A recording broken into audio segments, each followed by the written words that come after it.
गेंद घर मैदान में निर्मित बालिका छात्रावास का हुआ लोकार्पण। बहराइच 06 दिसंबर।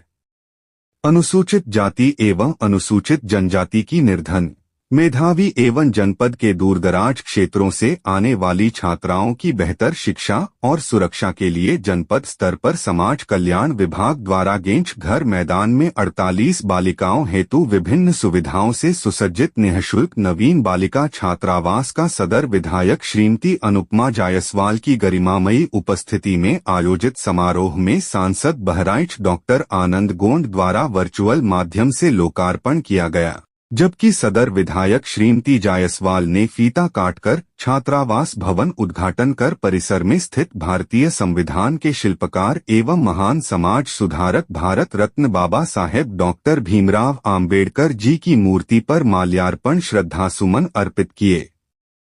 समारोह को संबोधित करते हुए सदर विधायक श्रीमती जायसवाल ने डॉक्टर भीमराव अंबेडकर जी के द्वारा दिए गए आदर्शों पर चलने हेतु छात्राओं को प्रेरित करते हुए कहा कि अनुसूचित जाति के कल्याण और देश की एकता और अखंडता को अक्षुण्ण बनाए रखने के लिए बाबा साहब द्वारा किए गए त्याग और तपस्या के लिए उन्हें हमेशा याद रखा जाएगा।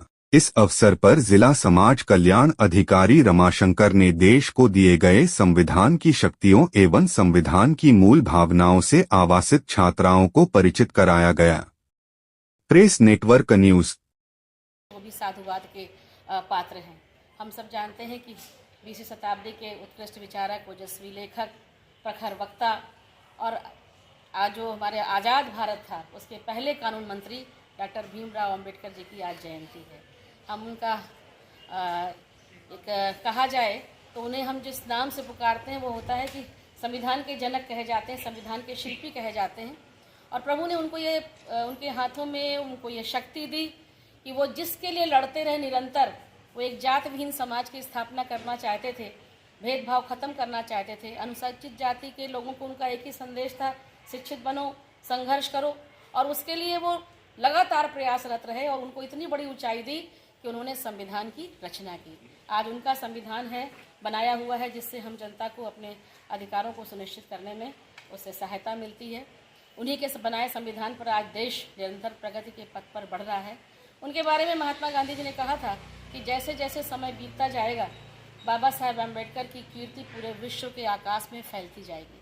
उनका नाम विवेकानंद, दयानंद, महात्मा गांधी और डॉक्टर हेडगेवार जैसे युग प्रवर्तक राष्ट्र पुरुषों की श्रृंखला में लिया जाएगा और निश्चित रूप से यह सही भी है। प्रदेश की हमारे देश की जो केंद्र सरकार है आदरणीय नरेंद्र मोदी जी के नेतृत्व में चल रही है, उनके इन्हीं कृतित्व और व्यक्तित्व के कारण उन्हें भारत रत्न के सम्मान से नवाजने का काम भी किया गया। डॉक्टर साहब ने बौद्ध धर्म स्वीकार किया था और बौद्ध धर्म की एक जो सबसे बड़ी बात है, जो सारे वो कहते हैं कि अपदीपो भव, इसे हम दूसरे शब्दों में कह सकते हैं कि आत्मदीपो भव। अपना दीपक, अपना प्रकाश आप स्वयं बनो, अंधकार का नाश होता चला जाएगा। और यही उनके जीवन का मूल मंत्र था। जीवन भर वह लोगों के जीवन स्तर को ऊपर उठाने के लिए काम करते रहे और इसी में 1948 में मधुमेह से पीड़ित हुए। स्वास्थ्य निरंतर उनका गिरता रहा, लेकिन फिर भी उनका जो काम था वो चलता रहा।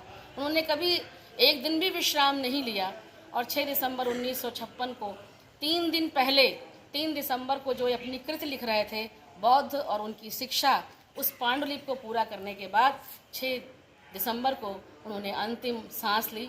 हजारों लाखों करोड़ों अनुयायियों और प्रशंसकों के बीच बौद्ध रीति के हिसाब से उनका अंतिम संस्कार किया गया। लेकिन हम जानते हैं जब ऐसे महामानव आते हैं तो भले ही वो देह उनकी चली जाती है, क्षिति जल पावो गगन समीरा जाकर उसमें मिल जाती है, लेकिन जो उसकी खुशबू होती है, जो उनके अंदर का जो ऑरा